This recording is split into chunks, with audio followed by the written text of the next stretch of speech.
It's not in slow-mo. I just checked. We're good that way. With my luck, it's going to be totally in slow-mo. Well, can you get in? I'm just getting these shoes over. I'll play with them with my feet. I'll start like shuffling them around and stuff.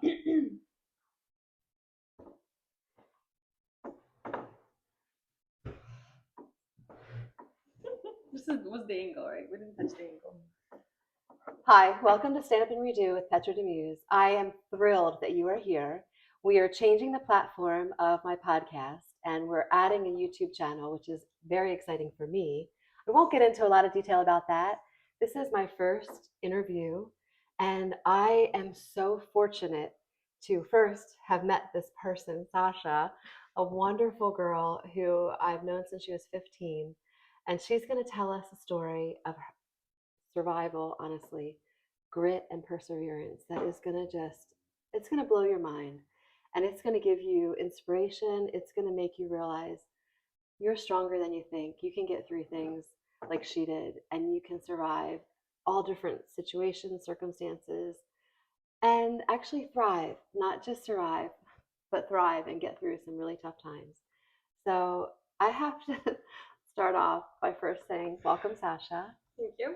You're welcome. Thank you for having me. I'm so happy that you agreed to this because I think your story is going to be so inspirational. And I have to tell you first a little bit about Sasha. Sasha moved here when she was 15 from Ukraine, and she moved with her mom, and she became friends with my children, my two daughters, who are the same age as Sasha. So in high school, I was fortunate to have a house full of teenagers all the time, and she was one of those teenagers. And my girls, I don't know if you'll get to know my girls through time. They're a little bit saucy.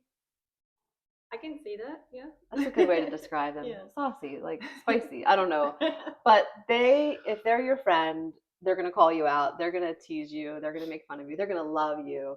But we had so much fun when Sasha was around because she was just learning to speak English. This is where the embarrassment comes in. Yes. So I'm not going to talk the whole time. I'm just going to tell one little story, and then we're going to start talking to Sasha. But I have to tell you, she came from Ukraine, and she grew up with a grandmother who, had a lot of old wives' tales and stuff. And so when she not lived with us, when she stayed with us a lot at my house, she would be like, "I'm getting sick. I need to have some garlic." And I was like, so instead of eating just a little tiny clove of garlic, she would eat a whole bulb. And it was the cutest thing because, high school girls are worried about everything. But wherever she was in my house, I would be walking around like, what's that smell? And I would know that Sasha was in the house. I'm like, Sasha's here. And when I would drive the girls, sometimes we would take Sasha to school with the girls, and they'd be in the car. She'd be like, "Do I smell like garlic?" Before we would take her into the school. But either way, they had a lot of interesting wives' tales, like knock on wood 3 times, and it was neat to see her bring that into our home when she would visit us. And then the other thing we would do, which was kind of mean, was she was learning English, and this girl knows 3 languages. Yes. So what do you know? So I know English, Ukrainian, and Russian. Yes. Yeah. So we would tease her if she didn't know what a word was. We would tell her it had a completely different meaning. So we were kind of mean that way. Oh my god! But it was all in love. And I'm just finding this out now. Yes. So, but I want to start off just with current now. Tell us gives you drive. And I would love to hear a story about like whatever you want to share with us. Well, just to add it to the video, so when anybody who knows me watches this, they know that I do not just eat garlic when I'm sick. There was a special circumstance because I didn't have health insurance and I was getting sick, and I was told that when you get sick, you're supposed to eat like garlic, onion, which I do not even like onion. But not that I still don't eat garlic. Like I eat it very, like, if it's like an Italian dish, but I'm not just going to eat the garlic.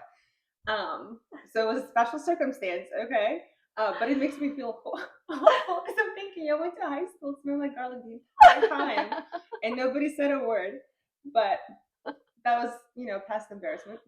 But in terms of what gives me drive, I would say probably conquering your fears and like I think there's something about fears that makes us very vulnerable, and we get to find new things about ourselves through the fear itself. um, and really like it's kind of a place where your brain could freeze and you really don't know, like you can't really put on a mask and act a certain way because the fear just overrides it. So when you conquer it, I feel like in a way you're conquering yourself and you coming out stronger. So conquering the fears would be something that would drive me, at least since 2022. It's been a story that's been driving me ever since. 2022. Neat. So what are you doing right now to conquer a fear? Well, as you know, so I didn't know how to ride a bicycle, which is embarrassing. It just never happened for me. My mom doesn't know how to ride a bicycle either, so she never taught me. But I learned this summer, thanks to you. I learned how to ride a bicycle. Whoops, sorry about that. We have fun. no idea why that happened, but we're not going to worry about that. Yeah. So I was learning how to ride a bicycle, and I did learn how to ride a bicycle, and I was doing 16-mile bicycle rides once a week because I needed to get really good at it really quickly. And now I'm going into what's the next step up for me from the bicycle, and that would be a motorcycle. So I'm learning how to ride a motorcycle. I'm going for my license, which is very exciting. But when I was younger, I remember Julie,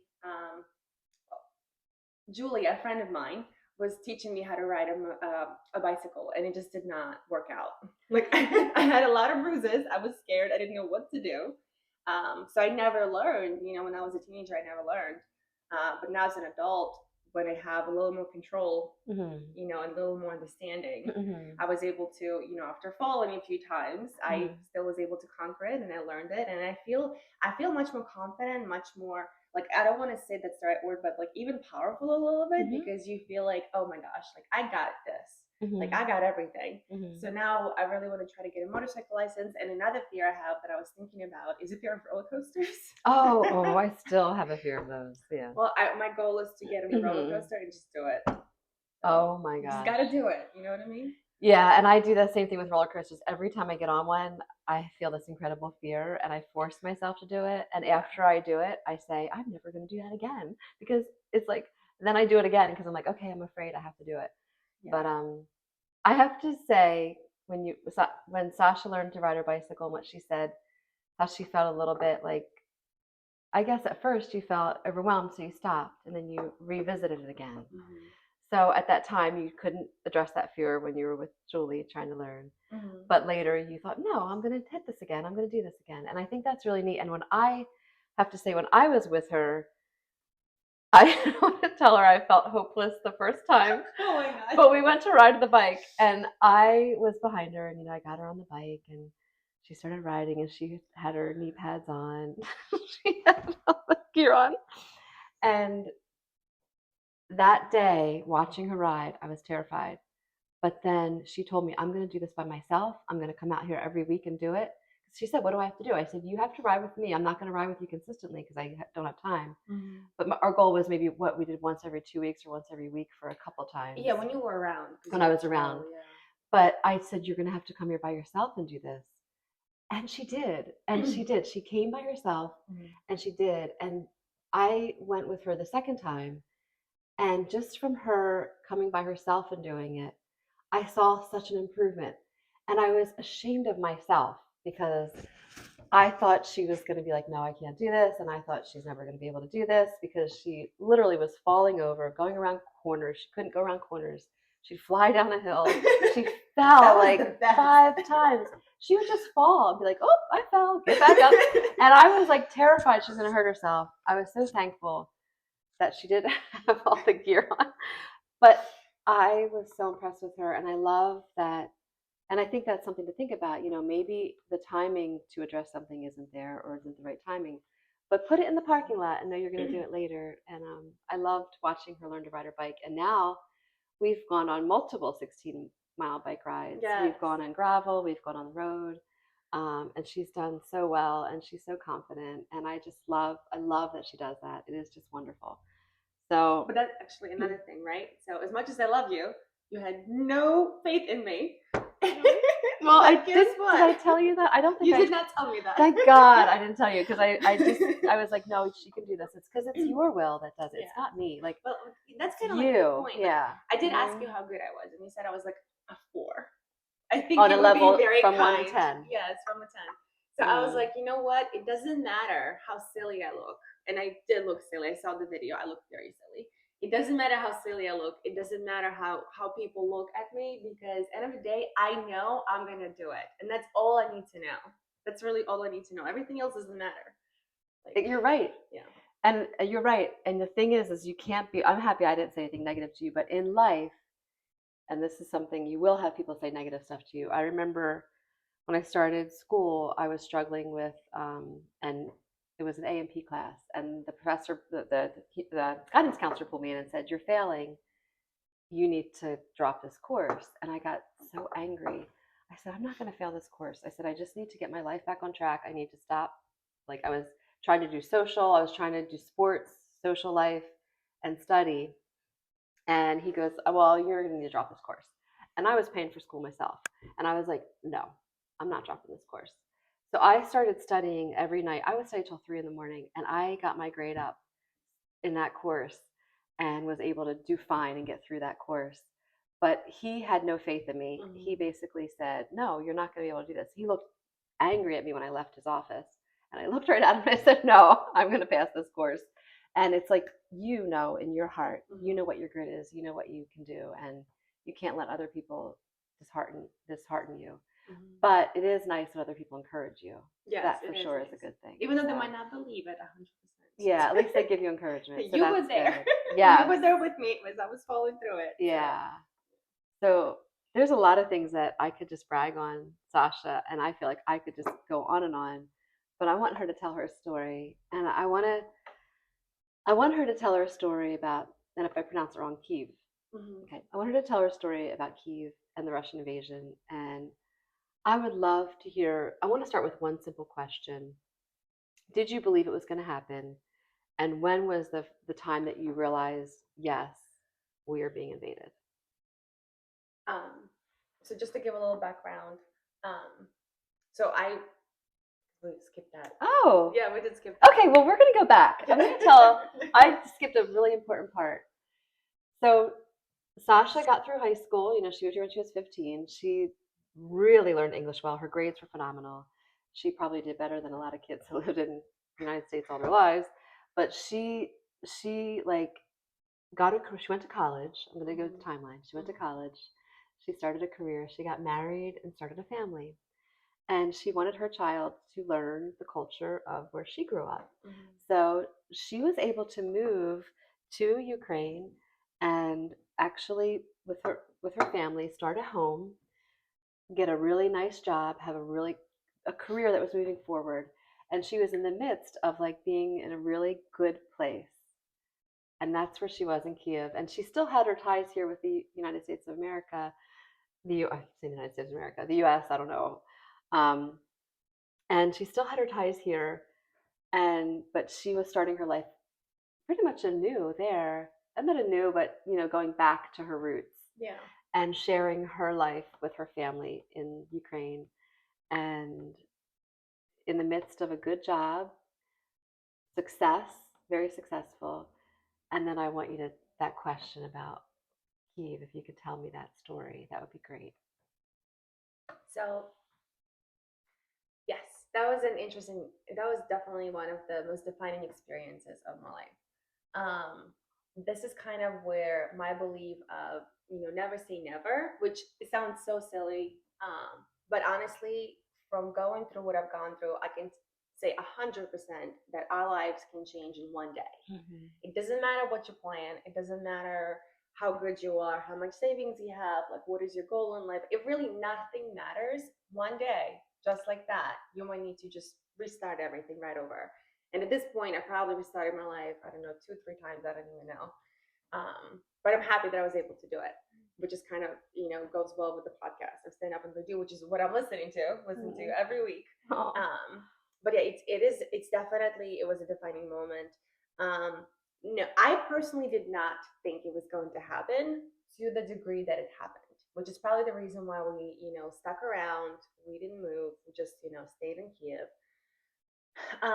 Like it was actually, I remember it was a Thursday morning, and we got up like we typically do, and my daughter was supposed to go to preschool, and we actually, I think if I remember this now, it was I got up even a little earlier because um, we heard we heard them bombing something not too far from us. So you actually wake up from the sounds of explosions essentially. Mhm.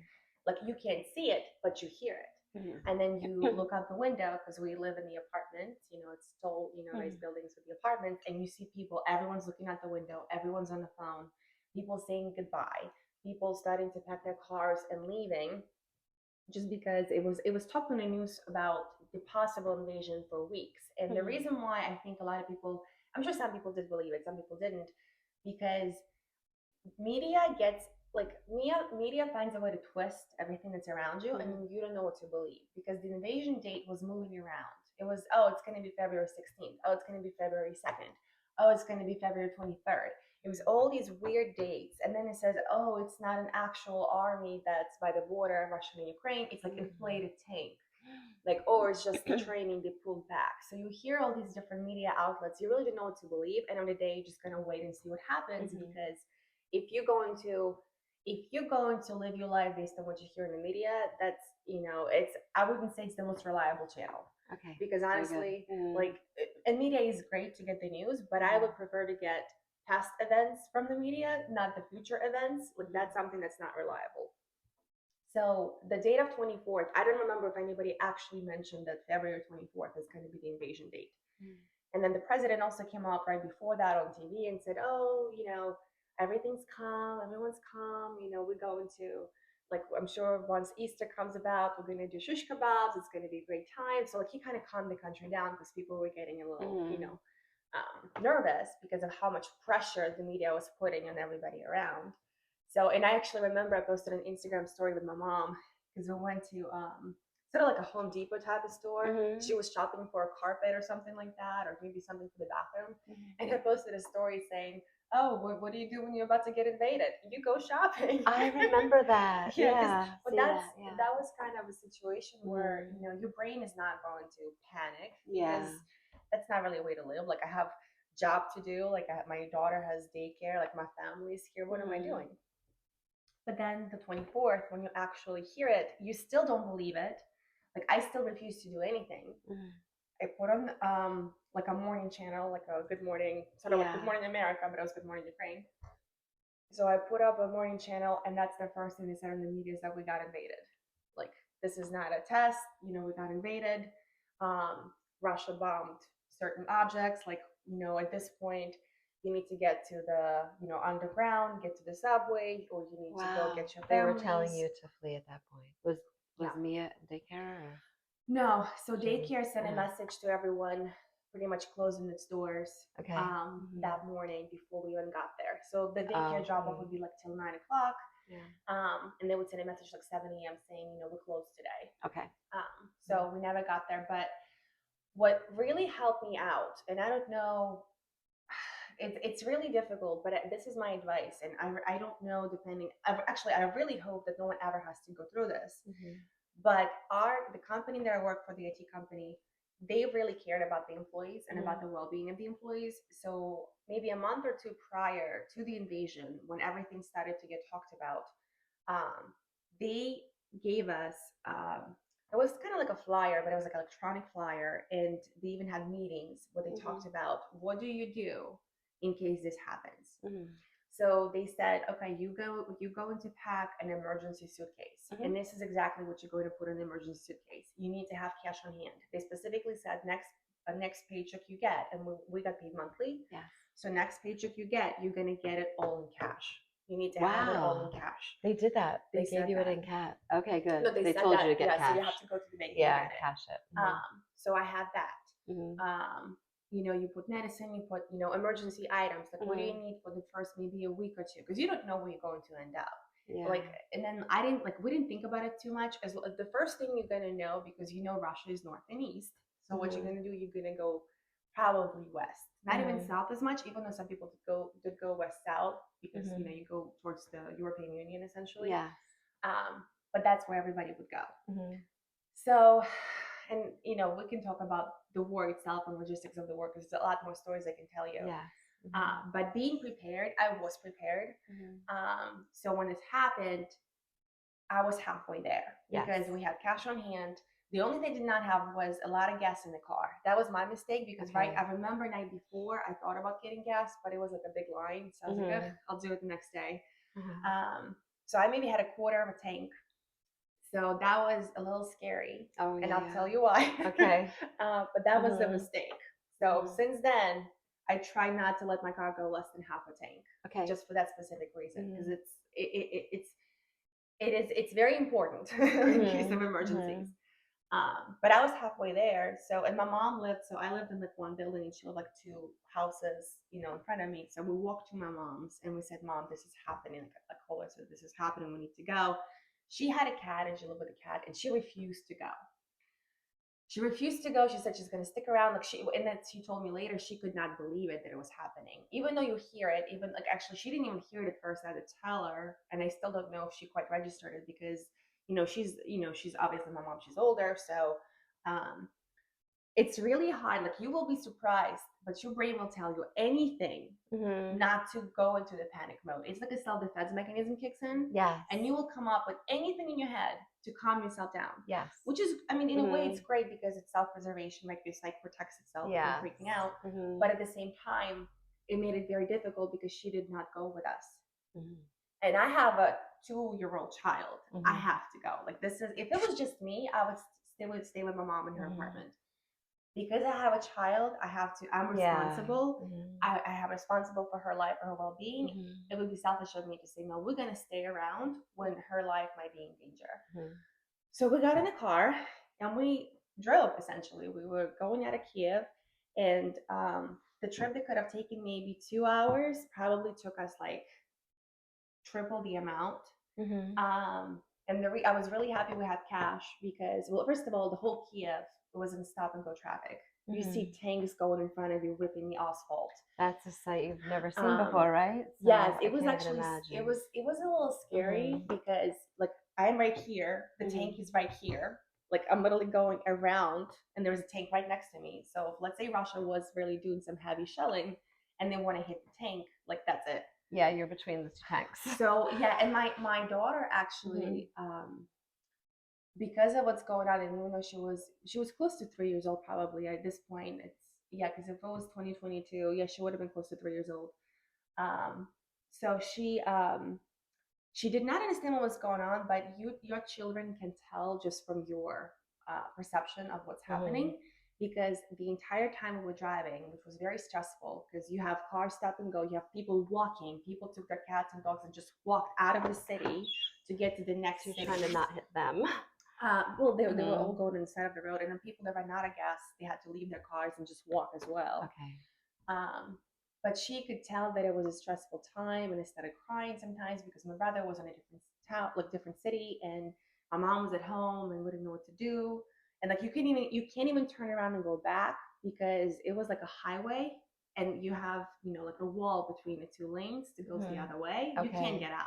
So you're moving forward. Yes. Wherever you're going, you're moving that direction. Essentially.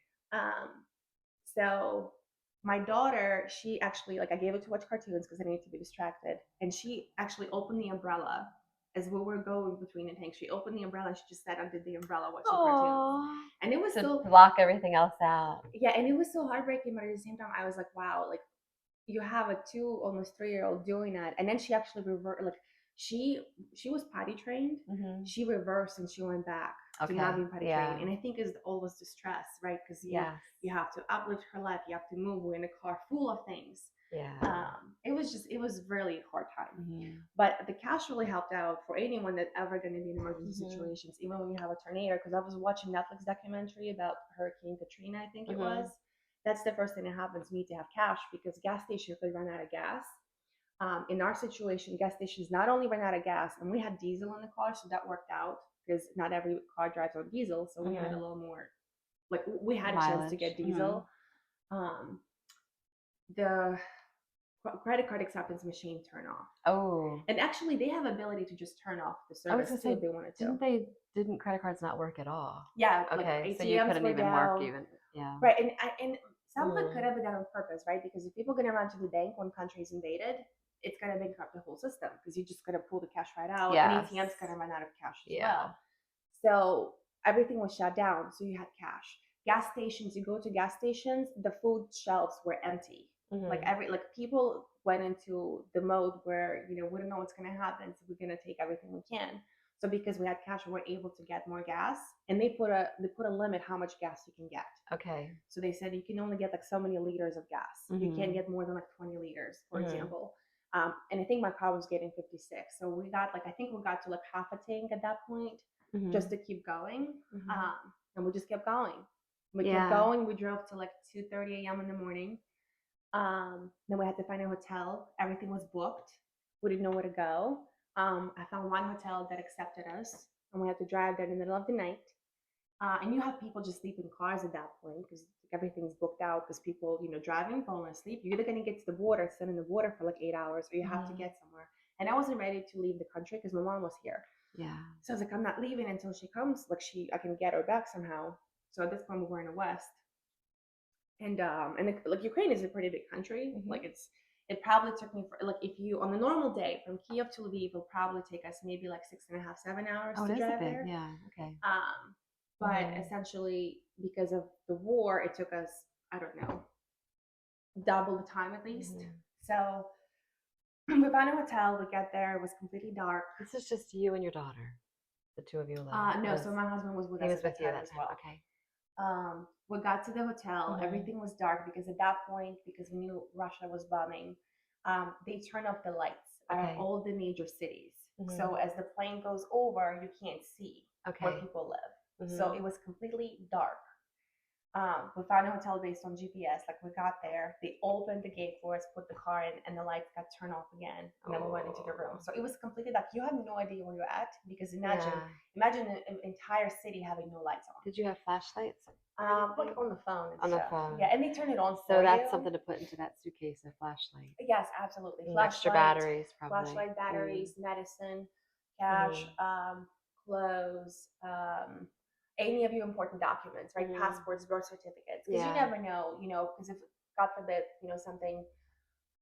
Let's say your apartment, your home was on fire. Like, who's Yeah. gonna go and look through it? No. Nobody. Some people, the most devastating thing is some people didn't believe they were going to be gone for a long time. They left their pets behind, and some pets actually died because of hunger Yeah. or thirst because they That's couldn't so go back. sad. Oh, we could have let them Um, loose. Even that's a shame. some did let them loose, Mhm. and loose was actually that's what they were talking about. Is that letting the pet loose was much more Humane. humane, right, than Yeah. letting them Keeping be it. stuck. Because you Mhm. didn't know if you can come back, and you don't know what happened to those people that left. Because there were Mhm. stories where someone went to get their parents, and their parents were in Irpin, which is where Russia actually, like, physically was present, and they got shot in the head on the drive back. Oh. So, and it was really awful time, and actually one of the worst nights of my life was that night because we got to the hotel and then on the news they said because they turned into a 24-hour news channel. Mhm. Everything was the same news Mhm. on all the channels, just so you know what's going on from what they It's could. just like an information channel. Essentially, yes. And Mhm. they said, oh, like everyone who's in Kiev, you need to get underground right now. You need to get in the basements. You need to get in the subways. And it was like my mom was there, and they're like Mhm. saying, "Oh my God, you're gonna get bombed right now." And I'm on the phone, like I can't be on the phone with her. She gets bombed because like you don't like you know. And oh my God, I cried so much. Like now I'm talking about it. I It's a little stressful. know. Yeah. But that was awful. Yeah, I was thinking of your Yeah. mom not being with you would be awful. Mhm. Yeah, that was. I mean, that's very difficult because your parent is away and there's nothing you can do. Like you Mhm. can't go And you back. didn't have? Did you have cell phone service where you We could did call have cell her? So phone, you could yes. call her We still at could that call time. her, Mhm. yes. But she was getting stressed out too.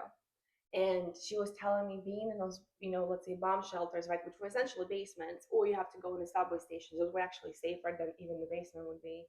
Um, and she said it's so difficult psychologically, like mentally, because you're going to be around children, you're going to be around dogs, you're going to be around older people.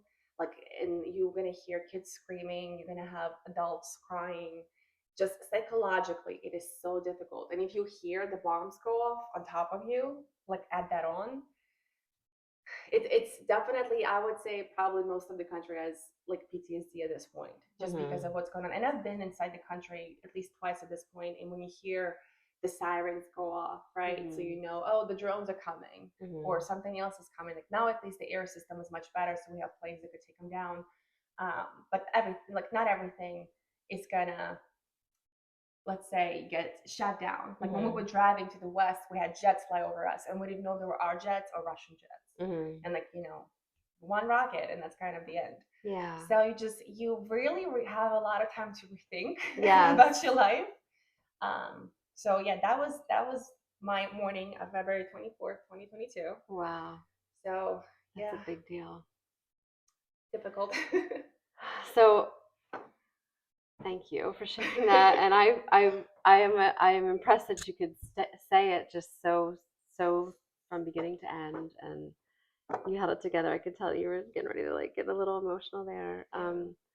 I think for us and for me as a woman who's grown up in the United States, I often think we're so safe here, we're so blessed, but I also think we can't be so naive not to realize that anything could happen, right? So I do believe in keeping like that suitcase ready to go with the extra batteries and the flashlight, some food, I guess. With charges. And I'm ashamed I don't have that right now. Water as well. Yeah, I'm actually ashamed that I don't have that. So I, after this podcast, I'm gonna stand up and redo and go make a suitcase for myself. And I like the idea of a suitcase because I always think you have to have some kind of big Tupperware container. But I kind of like the idea of a suitcase because if you think about it, you're going to need wheels, you're going to need a handle. You might be holding other children. Your car could stop. And you might need walk. to drag your suitcase with wheels. So a good wheeled suitcase is going to be, and I actually think I'm going to take my old suitcase because I want to get a new suitcase anyway and make that my ready bag. I love that idea. Let's hope it never happens. Yes, let's hope it never happens. And I always say to people, have cash. And some people like kind of poo-poo that or make fun of me when I say that. I've had that happen a lot. They're like, oh, you can get it out of the bank, or why do you keep cash? And actually, I don't keep cash in my house. I shouldn't say that. I keep it somewhere hidden. But I do think you should have cash available, like you said, to get gas, or even if you have to like barter for a hotel room, or I would think anything. You might need to pay somebody for a service, like say you need someone to help you change a tire that went flat, and you want to pay a person to help you with that. Hopefully they won't rob you. That's horrible that I think that way. But I just think that's the smartest thing. And I loved the story about how you told your work, how they shared that with you a few weeks ahead or a month ahead, and it kind of gave you direction. And it's interesting that something as simple as putting a ready bag and being ready to go, we need direction on, but we do. And we don't think of things like that. We would need even something as simple as Benadryl in there for if your child gets stung by a bee or has an allergic reaction to something. So I'm going to pause this for a minute. We're going to take a break, and then we will be right back. So hold a second.